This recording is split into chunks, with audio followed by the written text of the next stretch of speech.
dari sambutan hangat. Kami bawa Anda merasakan segala kenyamanan dalam perjalanan bersama kereta api Suite Class Compartment.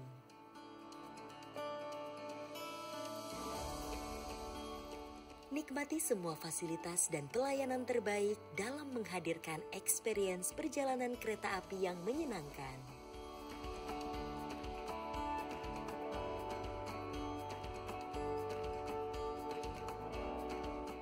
Kereta api Suite Class Compartment hadir untuk mengobati kerinduan akan perjalanan yang nyaman dan takkan terlupakan. Pesan tiket kereta api Suite Class Compartment di semua platform channel pembelian tiket kereta api.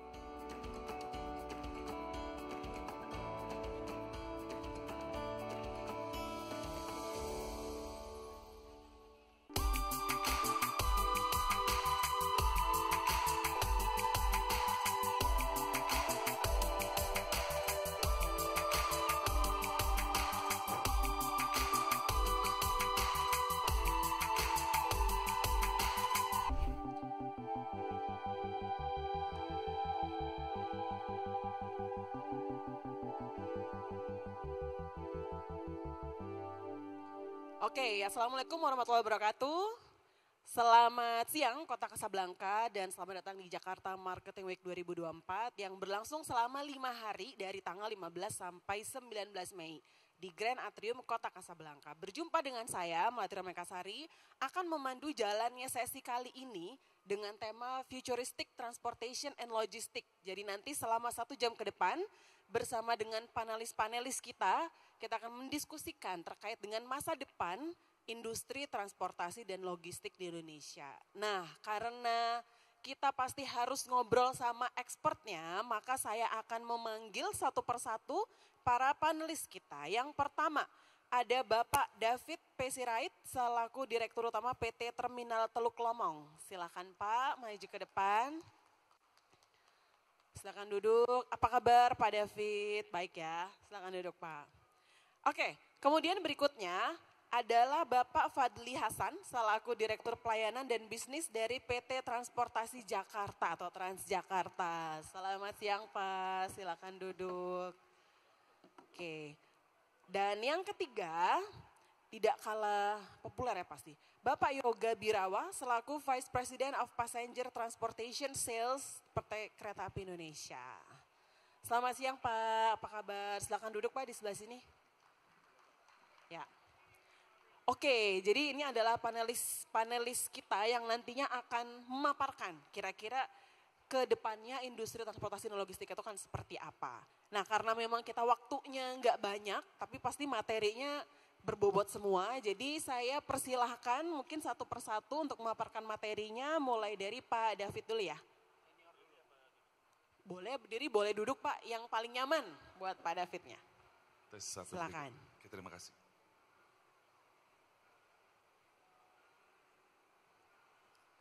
Terima kasih, tadi sudah dikenalkan nama saya David Sirait, dipercaya untuk memimpin PT Terminal Teluk Lamong yang berada di Surabaya, subsidiary dari Pelindo Terminal Peti Kemas, yaitu Pelindo Holding yang sudah bergabung. Seluruh Indonesia pelabuhan, tadinya 4 Pelindo jadi 1 Pelindo Holding. Di sini ada 3 poin saja, jadi tidak dikasih waktu berapa menit nih Mbak? Waktunya 10 menit. Ya? Oke, 10 menit, nanti lebih banyak di diskusi kalau ada tanya jawab. Kontennya ada background, case study-nya merger Pelindo. Ya, sebelumnya ada 4 Pelindo di Medan, Pelindo 1, Pelindo 2 Jakarta, 3 Surabaya, 4 di Makassar. Saya sendiri berasal dari Pelindo 2 sebelumnya. Selanjutnya bagaimana challenging daripada post merger dari Pelindo yang sudah holding. Nah, ini bisa dilihat dari 4 Pelindo dibagi jadi regionalnya 1, 2, 3, dan 4. Nah, di Indonesia terdiri dari 17.000 pulau, itu memiliki 2.439 pelabuhan, baik komersial maupun non-komersial, termasuk yang diusahakan oleh pemerintah. Mungkin orang-orang belum tahu, wah banyak banget 2.000, tapi khusus yang dikomersialkan, yang barangnya umum itu dikelola oleh PT Pelabuhan Indonesia, di mana terdapat 71 port dan memiliki 139 terminal yang dioperasikan Pelindo. Jadi kayak di Pelabuhan Tanjung Priuk, itu ada berapa terminal? Ada 10 terminal peti kemas, 5 internasional, 5 domestik, 10 curah kering, 2 curah cair, dan lain. Itu yang membedakan terminal dengan pelabuhan. Nah, berapa terminal yang dikelola oleh Pelindo Terminal Peti Kemas di Indonesia? Ada 31, baik yang warna orange maupun yang warna kuning. Nah, pelabuhan merupakan tadi sesuai judulnya mata rantai daripada logistik. Posisi pelabuhan itu di yang warna biru tua, ya. Mulai pelabuhan muat sampai pelabuhan bongkar, tapi impact-nya akan kepada total biaya logistik, ya. Mungkin persentasi biaya logistiknya kecil, di bawah 3% dari total biaya logistik. Tapi impact-nya kalau kita lambat, itu akan memberikan pengaruh kepada biaya logistik di sisi darat maupun inventory. Nah, ini connectivity yang existing, yang sekarang masih dilayani oleh kapal-kapal kecil, bisa dilihat sebelah kiri, di mana ideal condition-nya itu ada di sebelah kanan, ya, akan dilayani oleh kapal-kapal besar untuk jalur utama yang kita sebutkan jadi hub and spoke. Pelabuhan besar dilakukan transshipment di Medan, Jakarta, Surabaya, dan Makassar. Sisanya pelabuhan kecil dilalui oleh kapal-kapal kecil. Jadi ideal kondisinya sebelah kanan dibandingkan existing yang sekarang rumet tapi sudah ditransformasi menuju ikan. Ada juga informasi terkait dengan imbalance, ya. Indonesia merupakan 13% dari Southeast Asia Trade, sedangkan kontribusi untuk Asianya 3%. Nah, ini bisa dilihat bagaimana muatan warna orange, biru itu inbound, ya. Di beberapa daerah tidak seimbang sehingga biaya logistik dari Jakarta ke timur atau ke barat lebih mahal daripada ke luar negeri, ke Shanghai. Contoh, ke Papua, boleh dibilang bisa 4-7 juta, tapi kalau kita kirim ke Shanghai cuma 400.000. Nah, itu kendala-kendala yang sedang diatasi oleh Pelindo sebagai bagian daripada logistik. Case study. Nah, ini visi daripada Pelindo, yaitu menjadi world class integrated leader in maritime ecosystem. Bukan hanya pelabuhan saja, tapi maritime ecosystem. Dari door to door kita supporting, ya, world class port transformation, logistik ecosystem kita support juga, supply chain secara efisien dan memiliki corporate value, ya. Dengan Pelindo Bersatu harus ada value-nya, bukan hanya bagi Pelindonya sendiri, bagi pemerintah, bagi customer, dan bagi stakeholder yang berhubungan dengan logistik. Pelindo 1234 merger tanggal 1 Oktober 2021, ya, dan diresmikan langsung oleh Pak Jokowi tanggal 14 Oktober 2021. Pelindonya Bersatu dibagi spesialisasi khusus bisnisnya masing-masing. Yang peti kemas menghandle peti kemas, yang non peti kemas atau breakable, jasa maritim dan logistik. Begitu juga di bisnis operatornya. Nah, saya sendiri masuk ke bisnis operator yang mengoperasikan langsung terminal peti kemas yang ada di wilayah timur. Nah, setelah merger, tadinya ranking kita di atas 10, setelah Pelindo 1, 2, 3, 4 gabung, menjadi nomor 8 di dunia. Karena throughputnya, in term of throughput itu daya lalu, jumlah bongkar muat peti kemas sebesar 16,7 di tahun 2019, tahun lalu kita lebih dari 17 juta. Nah, ini yang ditargetkan sama Pak Erik, Menterian BUMN, bagaimana supaya bisa naik ranking ke ranking 7. Nggak mungkin, karena pertumbuhan ekonomi kita 5%. Apa sih yang nggak mungkin kalau kita sesuai dengan misinya Global Port Operator. Berarti kita bisa mengoperasikan pelabuhan di luar daripada Indonesia. Sehingga pertumbuhan anorganik bisa tercapai untuk masuk ke ranking 7 sebagai Global Port Operator. Nah, ini kendala-kendala yang kita hadapi selama merger, ya, karena beda-bedanya visi misi Pelindo 1, 2, 3, 4, peralatan yang beda, pelayanan yang beda, sehingga customer memberikan masukan-masukan seperti yang ada di layar ini dengan resume 4 poin, yaitu low terminal operation, dwelling time tinggi walaupun sekarang udah 3 hari, ya, bahkan di bawah 3 hari, uncertainty over service, terus customer levelnya berubah-ubah, kadang performansinya bagus, bisa 2 hari selesai, kadang bisa 4 hari untuk yang break bulk, begitu juga untuk kontainer terminal, standarnya lebih dari 24 jam sehingga tidak bisa connecting ke pelabuhan transshipment. Nah, ini key point daripada post merger di mana Pelindo harus bertransformasi, ya. Yang paling sulit adalah orangnya, bagaimana menyatukan visi dan misi. Tapi kita terus jalan sehingga program-programnya yaitu HR dan Organization Development, ya. Kita memberikan training kepada karyawan-karyawan pelabuhan, termaksud juga membuka lowongan. Ini ada mahasiswa-mahasiswi untuk bisa bergabung di BUMN, khususnya Pelindo melalui Kementerian BUMN. Ya, harus sering follow dari Instagramnya Pelindo maupun Kementerian BUMN. Jadi kalau ada mahasiswa-mahasiswa di sini, masih proses tes, ya, proses tahap yang kedua.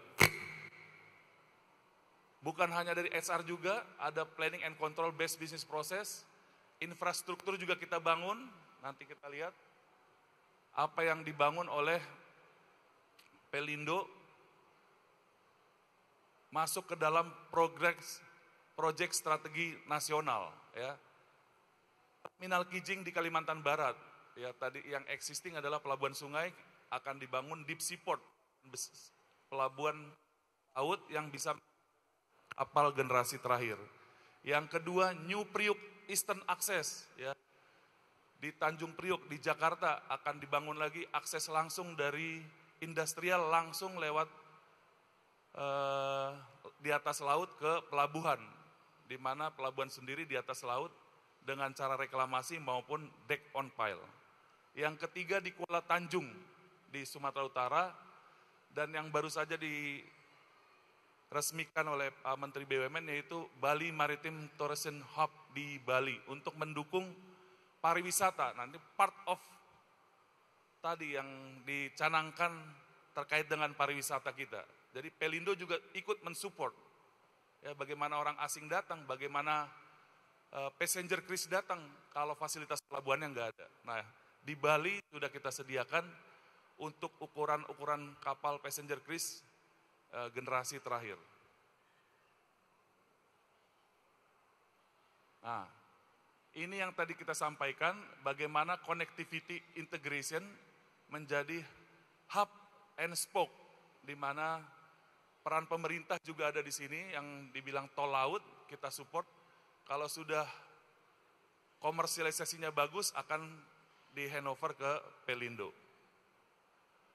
Nah, ini case study daripada terminal yang saya kelola, ya, ada di Surabaya, yaitu Greenport, ya.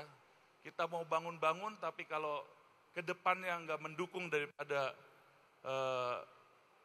Greenport, maka pelabuhannya tidak bisa sekelas internasional.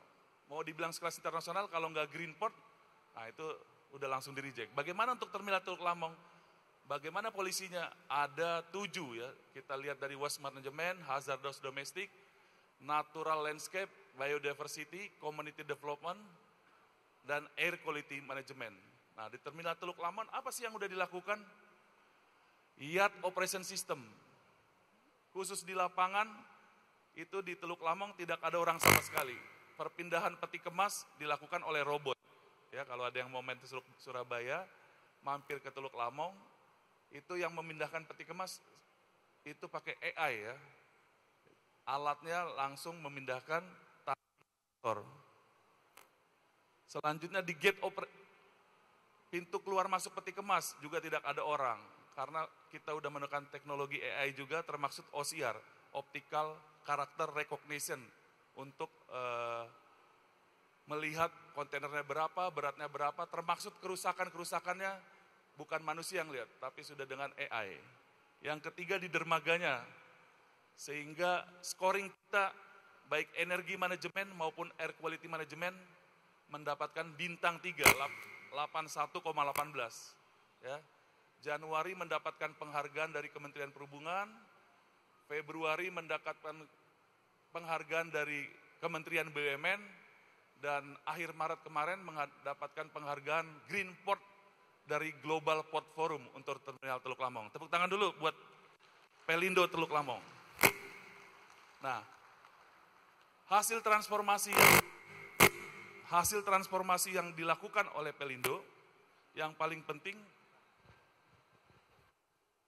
itu setelah 1 Oktober 2021, Bapak Menko Marves, Pak Luhut Binsar Panjaitan langsung melihat lokasi ke Tanjung Priuk, di mana di situ ada namanya Integrated Planning and Control.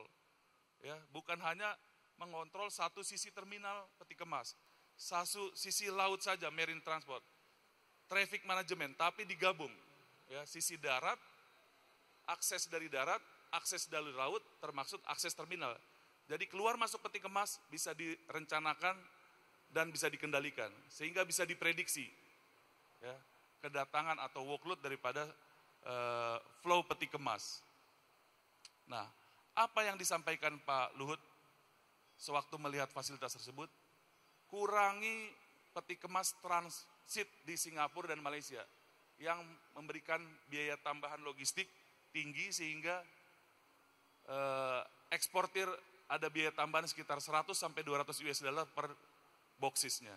Nah, Terminal Teluk Lamong baru saja ada servis langsung ya. Di tahun lalu ada 2 servis, tahun ini bulan lalu servis langsung ke India tanpa mampir ke Singapura dan Malaysia. Jadi kalau orang mau ekspor dari Indonesia, khususnya dari Jawa atau wilayah timur, dia langsung dibawa barangnya ke India maupun ke Middle East. Nah, itu merupakan satu prestasi yang sudah kita lakukan sesuai dengan saran dari Kementerian Marves, Pak Luhut Binsar Panjaitan. Nah, ini yang paling penting lagi, slide terakhir, setelah kita transformasi, Pelindo bersatu, visinya disatukan, ya, kapal di Belawan yang tadinya BSH-nya 20 per jam untuk ngambil boksis, bisa menjadi 38, ya, atau paling tinggi 61. Begitu juga Makassar, Ambon, Sorong, dan Nilam. Di Sorong itu sekali angkat cuma 10 kontainer per jam. Tapi setelah ditransformasi, Pelindo merger, hasilnya bisa ada 25 per jam. 2,5 kali lipat dari existing. Sehingga kapal yang sandarnya tadi 55 jam di Belawan, menjadi turun 32. Di Makassar dari 38 menjadi 22. Ya, termasuk di Nilam, under Terminal Teluk Lamong, tadinya 21 jam, menjadi 18 jam saja. Demikian dari saya terkait Pelindo merger, diserahkan untuk ya, pertanyaan. Oke, terima kasih Pak David. Jadi tadi memang kita lihat bahwa dengan merger, impact-nya itu ternyata sangat bagus ya, jadi bisa meningkatkan semua operational excellence yang dimiliki oleh Pelindo secara keseluruhan. Oke, sebenarnya pertanyaan-pertanyaannya kita simpan dulu, karena mungkin ada yang mikir dulu mau nanya apa. Tapi kita persilakan ke Pak Fadli untuk memaparkan terkait dengan Transjakarta. Kita lihat, ya, silakan Pak Fadli.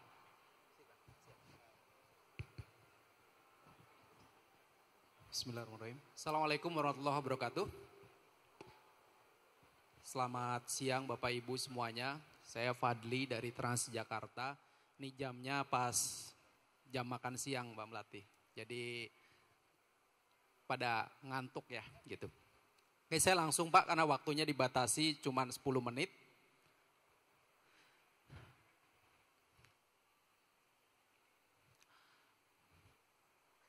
Kami Transjakarta ini bagian dari Pemprov DKI. Jadi kami adalah BUMD di bawah Pemprov DKI, di mana tentunya sebagai kota global yang dicanangkan sebagai kota global ke depan bahwa kita punya target di 2030 itu net zero emission. Jadi DKI ini punya target di 2030 kurang lebih begitu, dan Transjakarta punya peran yang sangat penting untuk mendeliver ini. Karena kalau kita lihat data dari WRI, bahwa kalau kita compare antara orang menggunakan mobil pribadi, kemudian motor, itu adalah jumlah emisinya kurang lebih 1,23 kg CO2 begitu ya. Kita transformasikan ke bus, walaupun itu masih menggunakan bahan bakar fosil, itu bisa turun 94%. Kalau kita konversi ke listrik bisa 99,9%. Dan ini komitmen kita di Jakarta bagaimana mulai tahun ini bahkan kita sudah tidak lagi mengadakan bus yang menghasilkan emisi. Jadi kita sudah ke listrik semua untuk penambahan, replacement maupun penambahan bus. Jadi itu yang kita lakukan sebagai kontribusi kita untuk mewujudkan visi dari Jakarta. Ini hal yang menarik, mungkin kalau yang pernah di Jakarta 20 tahun yang lalu akan ngalamin kurang lebih pemandangan ini ya. Bagaimana Metro Mini ya sangat populer pada saat itu masih ada kenek begitu ya, sampai lantainya bolong, sampai miring begitu ya. Jakarta punya isu polusi dan kemacetan gitu. Dan juga buruknya transportasi publik gitu. Jadi ini sesuatu yang terjadi dan kemacetan sampai hari ini juga masih. Tapi paling tidak dari sisi kita mengurangi itu bagaimana transportasi publik harus semakin nyaman. Rasanya di kereta api udah lebih dulu nih bertransformasi ya. Senior saya di kereta api udah duluan malah gitu. Jadi ini pemandangan yang biasa kira-kira 20 tahun yang lalu.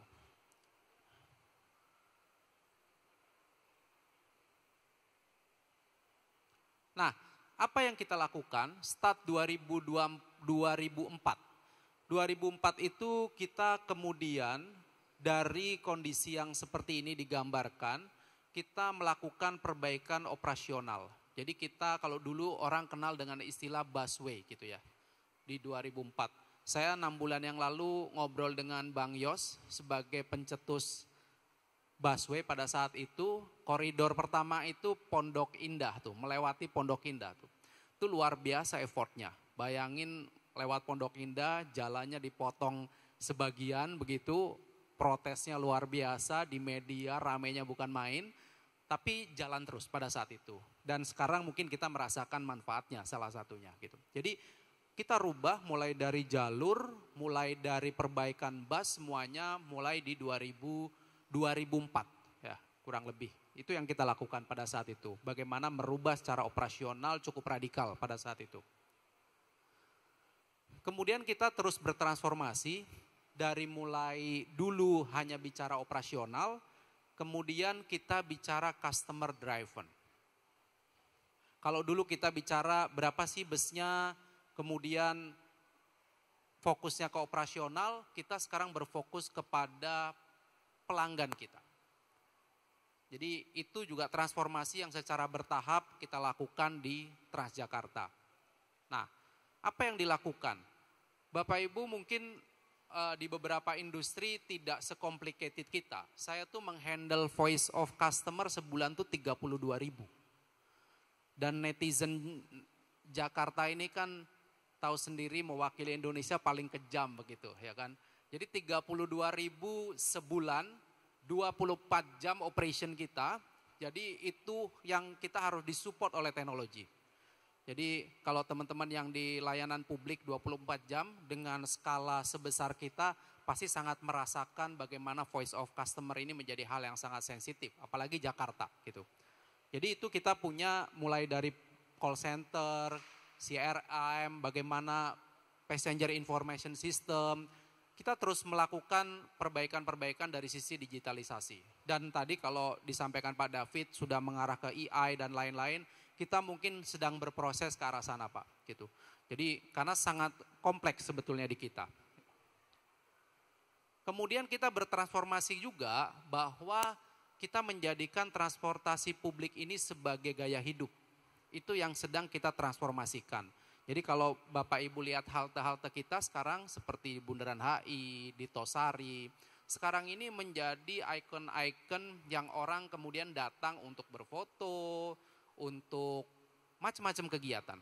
Jadi orang kita geser, kalau dulu ini adalah sebatas orang transit gitu untuk naik bus, sekarang ini menjadi lifestyle tujuan dari wisata dan lain-lain. Itu yang kita coba transformasikan di Transjakarta. Jadi kalau sekarang ke halte kita sudah ada kafe, sudah ada, dan mungkin satu-satunya halte ya, kita bicara halte bukan stasiun, satu-satunya halte yang punya kafe dan lain-lain mungkin hanya di Indonesia di kita. Kita belajar di negara lain, benchmark kita juga nggak ada tuh halte yang posisinya sekarang selengkap kita gitu. Karena visi misi kita sudah berubah menjadi connecting the life of Jakarta. Jadi bagaimana menghubungkan masyarakat Jakarta itu yang menjadi penting buat kita. Nah, ini banyak hal yang kita lakukan di halte kita. Misalnya Raisya pernah konser intimate di halte kita. Terakhir kemarin kalau yang mengalami Car Free Day kemarin di Bundaran HI, bagaimana stucknya kemarin Pak Jokowi juga hadir ketika Malik juga melakukan konser di halte kita.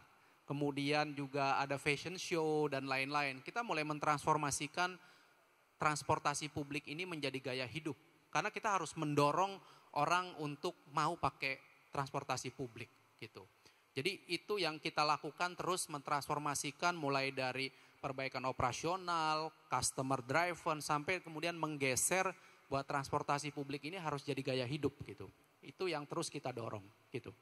Jadi kalau yang belum pernah naik ke halte kita itu agak ketinggalan zaman kalau anak-anak sekarang ya kan.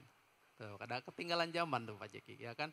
Pak Hermawan juga punya utang sama saya nih mau di halte kita nih mau foto-foto ya kan. Dan ini banyak sekarang dipakai lifestyle. Contohnya saya kemarin dapat pesanan Akabri Angkatan 88 mau reunian di halte kita. Boleh sewa. Jadi mereka mau dari atas nanti bisa dari Bundaran HI, foto dan lain-lain ya kan. Prewedding juga mungkin bisa di atas ya kan. Itu kita akan geser ini menjadi sesuatu yang bertransformasi menjadi gaya hidup gitu. Nah, di luar itu semua tentunya kita juga mikirin sustainability. Bahwa ini juga menjadi penting bahwa ke depan sustainability menjadi isu. Kita di Transjakarta ESG yang sekarang sedang tren, kita menerjemahkannya ke dalam bersih, berdaya, bestari. Apa sih konkretnya? Bersih ini tentunya ke depan semua armada kita akan elektrik. Jadi kita mengarah ke elektrik semuanya. Terus kita juga ada komunitas mangrove dan lain-lain. Jadi pelanggan-pelanggan kita bisa berkontribusi untuk nanam mangrove, ya kan? Lalu ada pilar kedua berdaya. Berdaya ini secara ekonomi.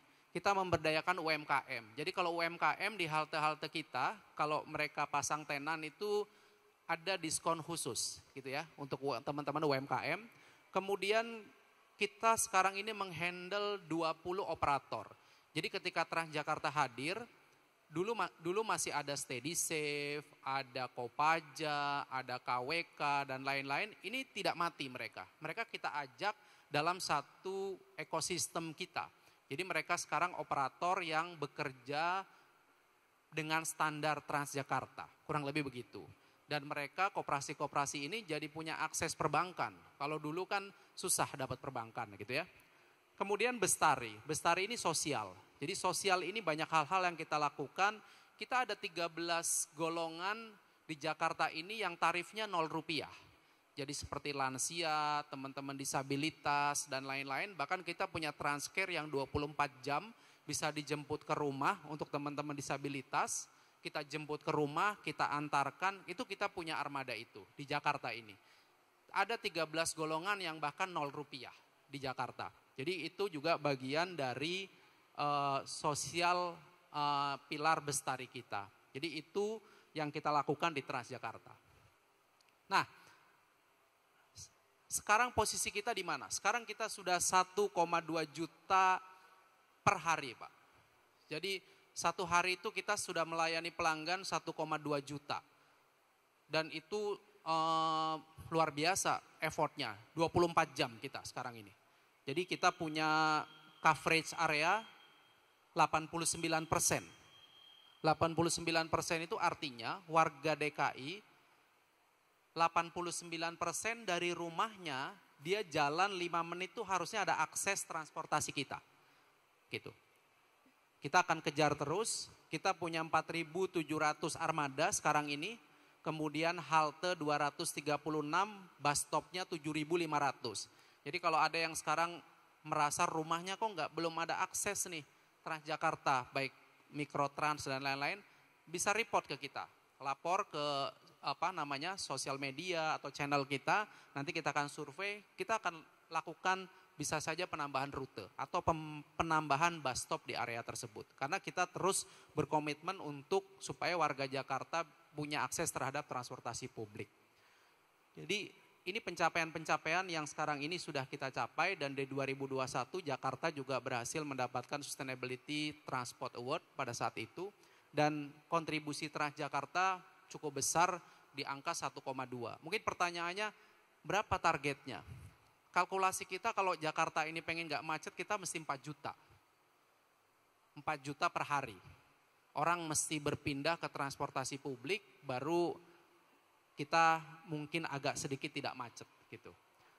Kurang lebih itu dari kita dan ini ada satu quote yang menarik dari wali kota Bogota yang pada saat kita benchmark pada saat itu gitu. Saya pakai istilah terjemahannya lebih senang pakai terjemahannya teman saya ketua YLKI Pak Tulus, dia selalu pakai bahasanya adalah kota yang beradab katanya gitu. Kota yang beradab itu yang orang miskinnya nggak pengen beli mobil, orang kayanya naik transportasi publik katanya begitu.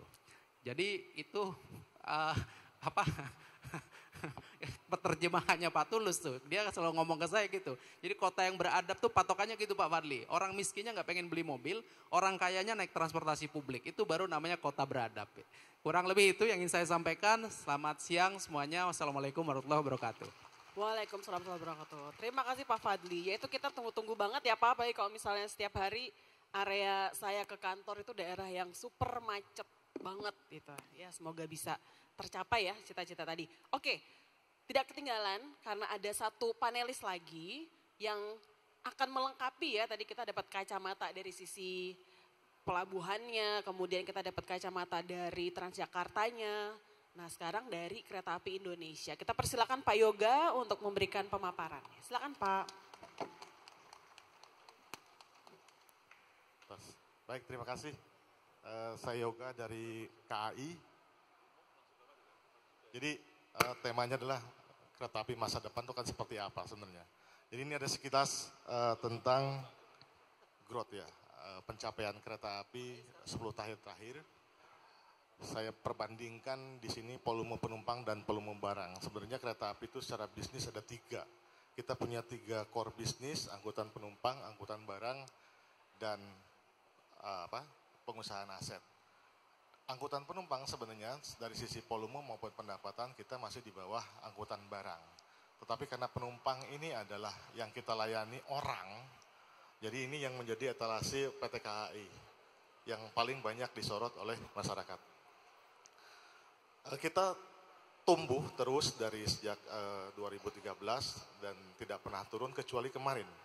Kemarin pada saat pandemi kita benar-benar drop, kita turun, kita hanya menyisakan sekitar 20%-nya saja dari apa yang dicapai di tahun sebelumnya.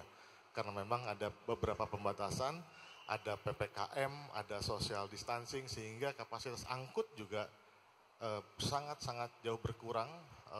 Kereta api yang kita operasionalkan juga berkurang banyak, sehingga memang sangat drop. Di tahun 2021 masih turun, kemudian alhamdulillah ketika PPKM dicabut, social distancing sudah mulai dikurangi, kita berhasil rebound, bahkan mungkin kereta api salah satu perusahaan yang paling cepat rebound, ya, rebound gitu maksudnya, di tahun 2022 dan 2023. Nah kalau misalnya lihat dari grafik, capaian tahun kemarin itu kita masih di bawah tahun 2019. Nah, ini mungkin menimbulkan pertanyaan kenapa nih biasa seperti ini. Jadi ini karena kapasitas angkutnya yang memang berkurang. Pertama adalah ketika pandemi kita punya sarana banyak yang tidak bergerak. Kita parkir, simpan, dan ketika tidak dioperasikan selama 2 tahun, kita tidak bisa mengoperasikan lagi. Karena harus perbaikan dulu, harus di health check dulu. Dan sebagian besar justru malah kita konservasi ya dari beberapa. Sehingga kapasitas angkut kita berkurang. Sarana yang kita miliki untuk kita operasikan juga berkurang. Selain itu, kita juga melakukan perubahan terutama di kelas ekonomi untuk meningkatkan pelayanan. Jadi kalau sebelumnya kita mempergunakan, mungkin sering dengar kereta api ekonomi duduk tegak, ya berkapasitas 106 dan banyak orang wah udah nggak manusiawi, karena memang tuntutan orang selalu berubah ya, selalu meningkat. Nah sejak itu kita mulai berfokus untuk pengadaan kereta baru, kapasitas 106 sudah tidak kita buat. Jadi kapasitasnya kita turunkan menjadi 76 dan itu memiliki tempat duduk yang kurang lebih sama dengan eksekutif, hanya ukurannya saja yang berbeda. Legroomnya juga lebih luas sehingga penumpang meskipun dia naik ekonomi tetap nyaman. Ada pengurangan dari 106 ke 76, hampir 30 ya. 30 kursi per gerbong, padahal satu kereta api bisa sampai 14 gerbong, padahal dalam satu hari bisa, sehingga ada penurunan jumlah kapasitas yang cukup signifikan. Selain itu, kita juga upgrade di kelas eksekutif. Kita membuat satu layanan di atas kelas eksekutif, ada kereta api luxury yang jumlah penumpangnya juga sedikit. Kita ada luxury, ada suite compartment. Luxury itu berkapasitas 28. Turun jumlah dari kelas eksekutif yang 50. Kita punya panoramik yang berkapasitas 38. Ada penurunan kapasitas dari 50. Terakhir terbaru kita punya produk suite compartment. Suite compartment ini kapasitasnya hanya 18 orang. Hanya ada 18 kabin, sehingga juga jumlah penumpang yang diangkut secara total ini juga berkurang banyak. Dan ketika terakumulasi dalam 1 tahun, kita memang masih belum bisa menyamai di 2019 karena memang ada keterbatasan kapasitas. Kemudian bagaimana kalau kita lihat di barang?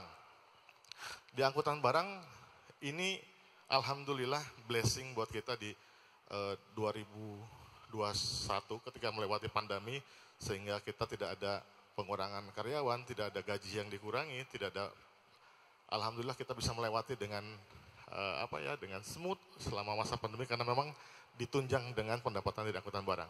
Justru angkutan barang cenderung meningkat. Meskipun jumlah barang jenis komoditi dari barang yang diangkut itu kita masih didominasi oleh angkutan batu bara. Batu bara di Sumatera Selatan dari Muara Enim ke Lampung, Tanjung Karang, Tarahan itu mendominasi masih hampir sekitar 80%. Ini beberapa challenge ya, tantangan yang harus kita hadapi. Yang pertama adalah keterbatasan infrastruktur dan konektivitas. Untuk angkutan barang ini memang simpul-simpulnya belum semuanya terkonek dengan baik dengan moda-moda lainnya sebagai pengumpan, sehingga memang ini satu obstacle sendiri, selalu satu kesulitan sendiri yang memang tantangan buat kita nih bagaimana bisa smooth. Kemudian sekarang masyarakat Indonesia kan sudah punya standar sendiri ya tentang kecepatan kereta api. Berapa kereta api dengan hadirnya WUS itu jadi standarnya beda tuh. Dulu mungkin ketika kecepatan kereta api 100 km per jam itu sudah dianggap cepat. Tapi ketika dengan hadirnya WUS dengan 350 km per jam, kereta konvensional terasa lambat. Nah ini juga ada hubungannya dengan infrastruktur. Ini yang coba kita pecahkan juga bagaimana infrastruktur yang kita miliki, kita upgrade terus sehingga kereta api kita bisa menaikkan kecepatannya. Kemudian meningkatnya biaya operasional dan efisiensi, regulasi ada hubungannya dengan biaya operasional. Kompetisi, kita rubah nih kompetisi ini bagaimana kompetisi yang ada tidak menjadi halangan dan justru bagaimana kompetisi ini kita bisa justru berkolaborasi untuk menciptakan value creation.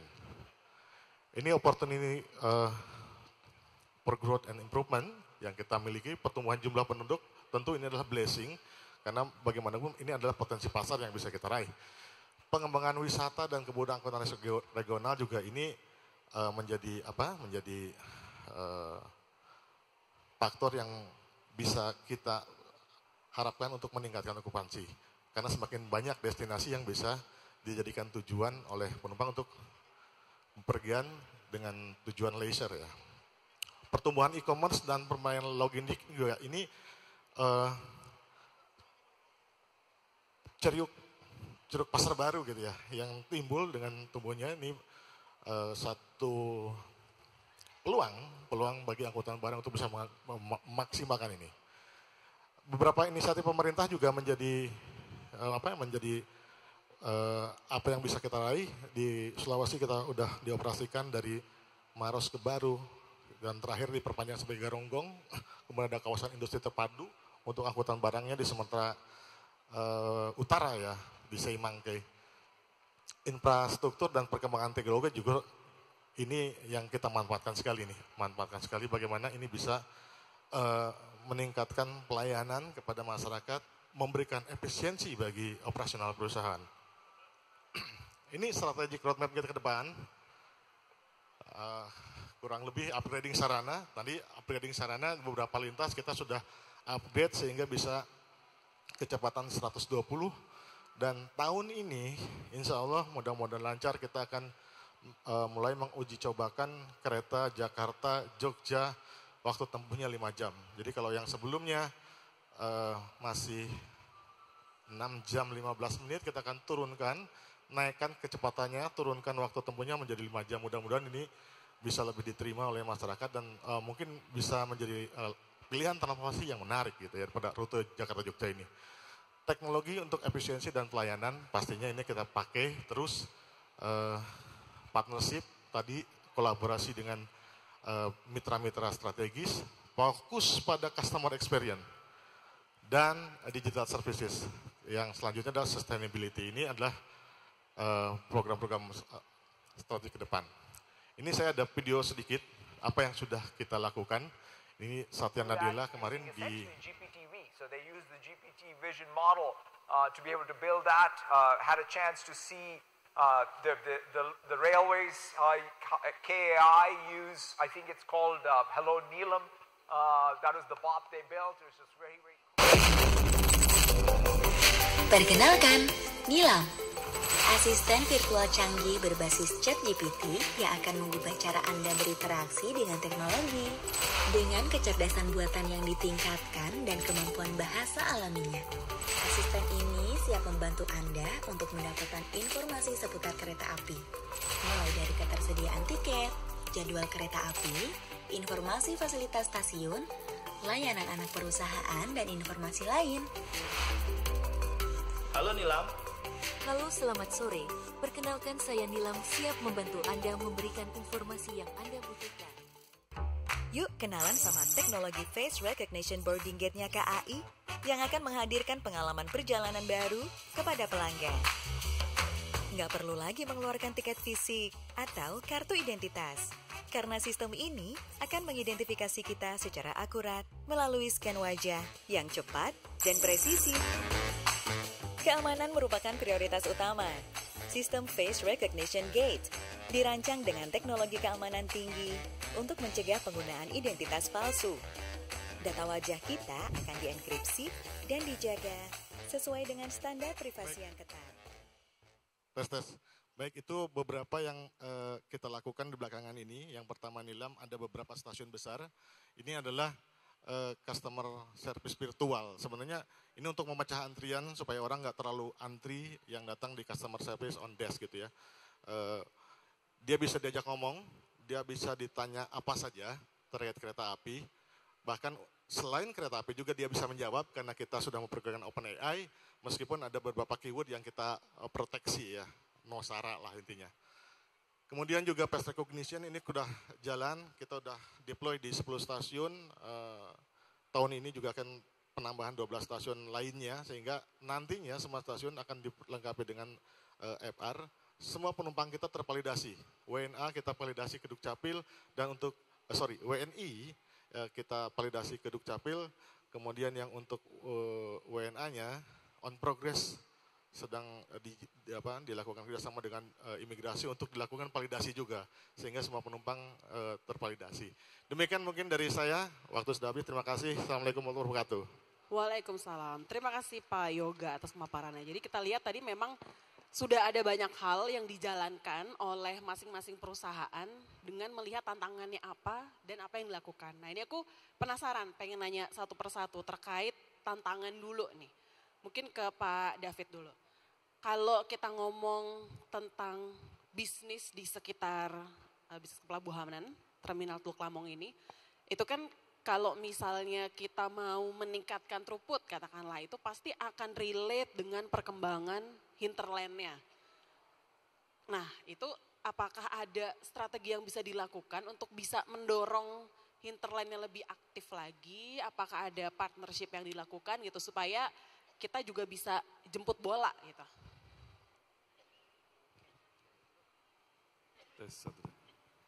Oke, terima kasih. Kalau yang khususnya di Terminal Teluk Lamong, kalau kita diem aja, itu kenaikannya sama juga seperti pertumbuhan ekonomi ya, sekitar 5%. Ya, betul.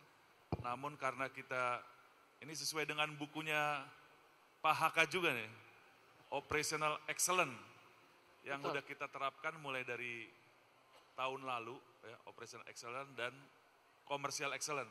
Gimana visi tahun ini, khususnya yang saya pimpin, itu strengthen it, memperkuat Operational Excellence dan Commercial Excellence. Dari sisi operation mungkin tadi udah dilihat, ya kita udah dapat penghargaan terkait dengan Green Port, terus penggunaan AI, teknologi 4.0, semua udah dilakukan. Namun kalau komersialnya nggak excellent kan repot. Nah, untuk itu customer-nya kita itu kan shipping line yang membawa kapal. Iya, betul. Tapi kita berkolaborasi dengan customer si shipping line, maksudnya customer-nya customer kita. Siapa customer-nya shipping line? Yaitu eksportir atau pengguna atau cargo owner. Ya. Nah, keluhan-keluhan apa sih cargo owner? Apakah dia perizinan ataukah dari birokrasi pemerintah? Karena kita BUMN, kita ada hubungan dekat dengan pemerintahan, maka kita kolaborasi dengan pemerintahan untuk membantu mereka, kendala-kendala mereka. Termaksud UMKM juga, ya dalam hal ini sesama BUMN kita udah kerjasama dengan kereta api, bagaimana kargo-kargo yang jauh dibawa dengan kereta api dengan cara multimoda, sehingga UMKM setelah on trend bisa dianggap on board. Maksudnya apa on trend on board? Ada istilah pengiriman barang, begitu dia on trend dia udah bisa cair nih. Nah UMKM permasalahannya itu. Iya. Jadi betul.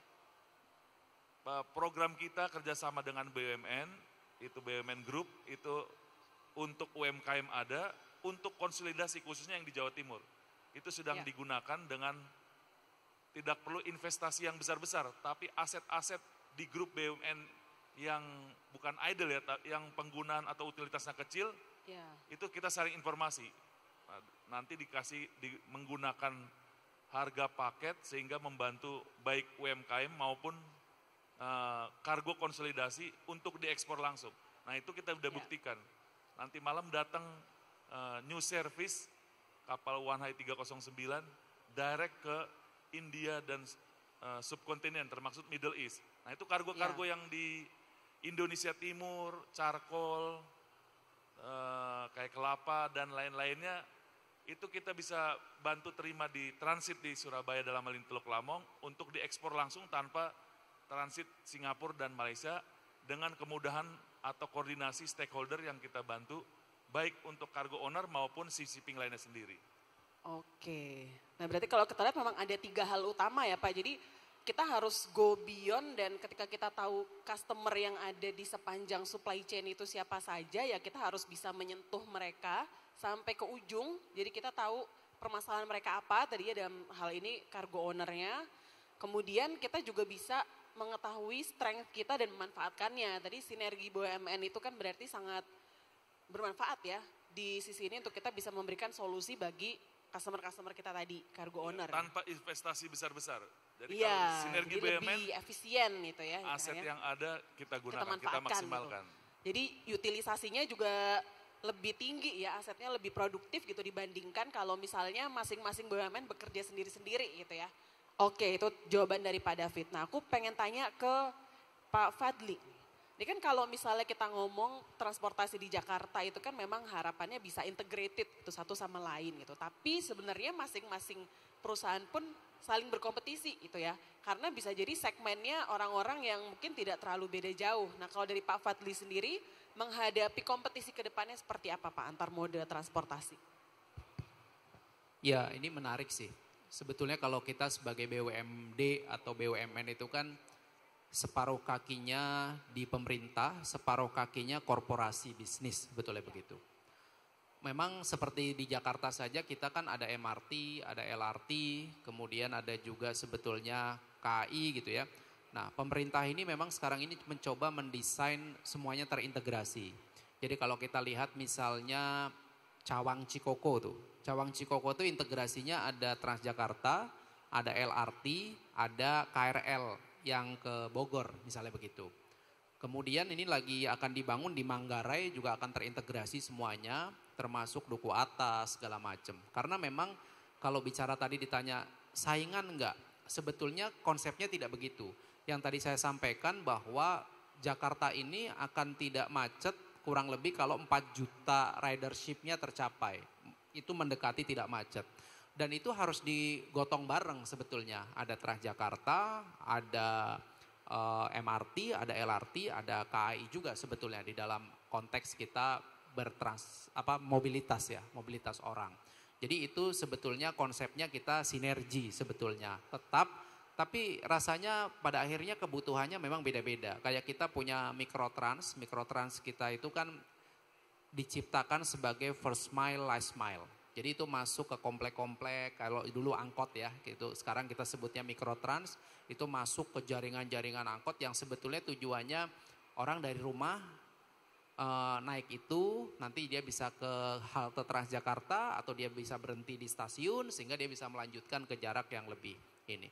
Jadi integrasi ini pada akhirnya kita tidak terlalu harus segini-segini, tapi kita masing-masing biasanya sudah dibagi perannya masing-masing sebenarnya ketika kita bicara transportasi. Segmen kadang-kadang beririsan tapi kadang-kadang juga enggak juga. Kalau di Transjakarta memang range-nya luar biasa ya. Dari masyarakat kecil, pedagang pasar sampai dengan level eksekutif kita ada. Memang beda mungkin dengan MRT lebih eksekutif gitu ya. Tapi overall menurut saya yang paling penting buat kita di transportasi publik adalah mulai mentransformasikan orang yang pakai kendaraan pribadi ini supaya mau pindah sebetulnya.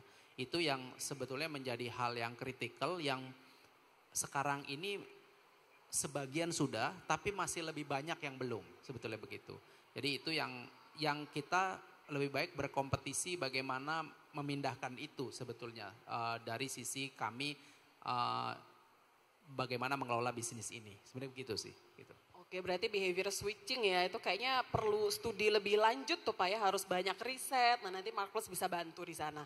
Oke, yang terakhir mungkin ini karena waktu kita udah habis, tapi aku penasaran satu pertanyaan singkat aja ke Pak Yoga.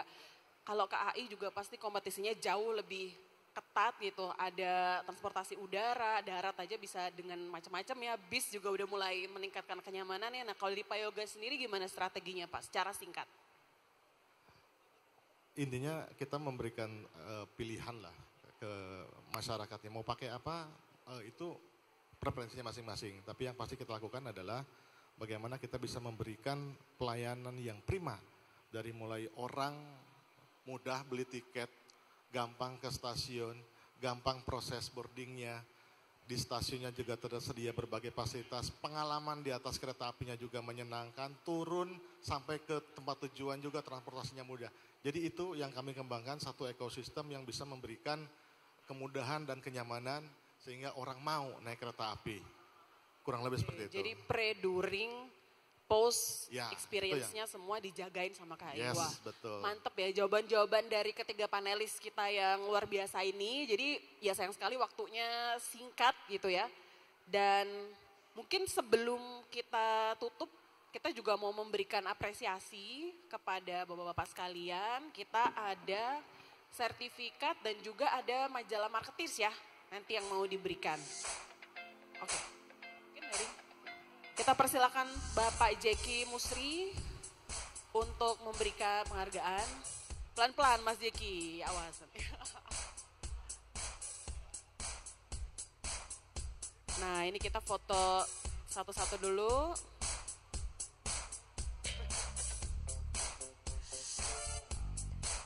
Ya, kemudian silakan ke Pak David. Hati-hati Mas Jeki. Nah, jadi diberikan majalah marketeers ya. Jadi kalau misalnya mau tahu berbagai informasi update tentang dunia marketing itu jangan lupa dibaca marketeersnya. Ya. Nah, foto bertiga sama Mas Jeki.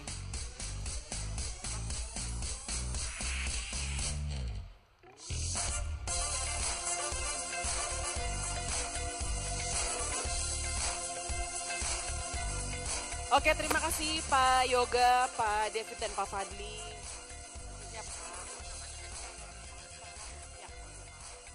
Oke, jangan lupa kita setelah ini masih ada banyak sesi menarik dan habis ini ada Road to Indonesia Management Summit Can Indonesians Fix Indonesia. Saya Melati Makasari, mundur diri. Terima kasih. Assalamualaikum warahmatullahi wabarakatuh.